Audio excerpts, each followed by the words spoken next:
सकते हैं। ठीक है, तो अब यहाँ पर देखिए दिन के समय में सूर्य का प्रकाश उपस्थित रहता है और रात में जो है वो हम लोग आर्टिफिशियल प्रकाश यानी कि ट्यूबलाइट बल्ब इस सबका प्रयोग करते हैं।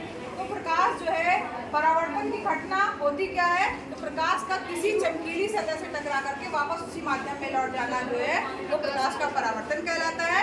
चमकीली सतह से टकरा करके वापस उसी माध्यम में लौटना क्या है, प्रकाश का परावर्तन है।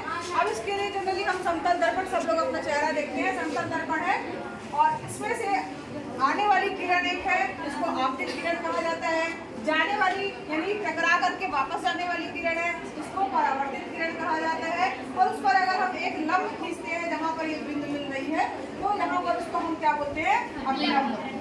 जो आपतित किरण और अभिलंब के बीच का कोण है आपतन कोण कहलाता है, जिसे आई से हम दिखाते हैं। और परावर्तित किरण और अभिलंब के बीच का कोण परावर्तन कोण कहलाता है, जिसे हम आर से दिखाते हैं। अब बात करते हैं परावर्तन के नियमों की। तो परावर्तन के दो नियम होते हैं, क्या कि आने ये आपतन कोण परावर्तन कोण के सदैव बराबर होता है, ये पहला नियम है। दूसरा नियम क्या है, इंपॉर्टेंट क्वेश्चन है, अच्छे से तैयार कीजिएगा इसको, बातचीत नहीं करिए।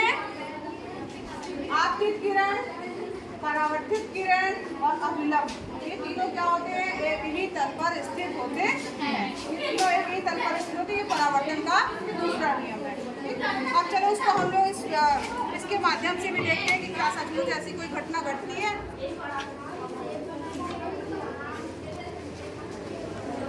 इसके लिए देखो ये एक लेजर लाइट है जिसमें देख रहे होंगे आप, ये लाइट जा रही है। अब ये देखो सीधे अपने मार्ग, इसका मार्ग थोड़ा थोड़ा सा ये यहाँ पे दिख रहा होगा कि ये मार्ग है। जब हम इसको समतल दर्पण जो कि आप देख रहे हैं इससे होकर के गुजारते हैं,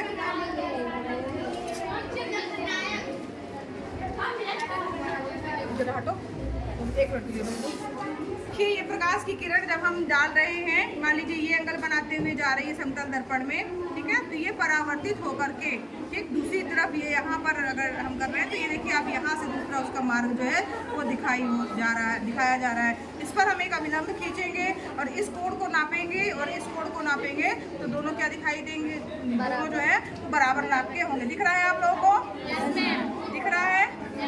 ये देखिए अब इसके एंगल आप बदल सकते हैं और ये नियम हर एंगल के लिए है। अगर मान लीजिए हमने ये एंगल चेंज कर दिया या कहीं पे भी सतह पर कहीं पे भी आप प्रकाश डालेंगे, जैसे मान लीजिए अब यहाँ पर हमने इसी बिंदु पर डाला लेकिन एंगल चेंज है तो उसमें भी प्रकाश का जो परावर्तन की घटना घटेगी। तो यहाँ देखिए ये एंगल चेंज हो रहा है तो ये वाला भी एंगल आपका चेंज हो रहा है, ये यहाँ से जा रहा है तो उसका परावर्तित किरण वहाँ उस तरफ से जा रही है। तो इस प्रकार से हम प्रकाश के परावर्तन को समझ सकते हैं, देख सकते हैं कि प्रकाश किरणें जो है किस प्रकार से परावर्तित हो रही हैं। तो दो नियम है, पहला नियम क्या है, आपतन कोण परावर्तन कोण के बराबर होता है। दूसरा नियम है आपतित किरण, परावर्तित किरण और अभिलंब तीनों एक ही तल में होते हैं।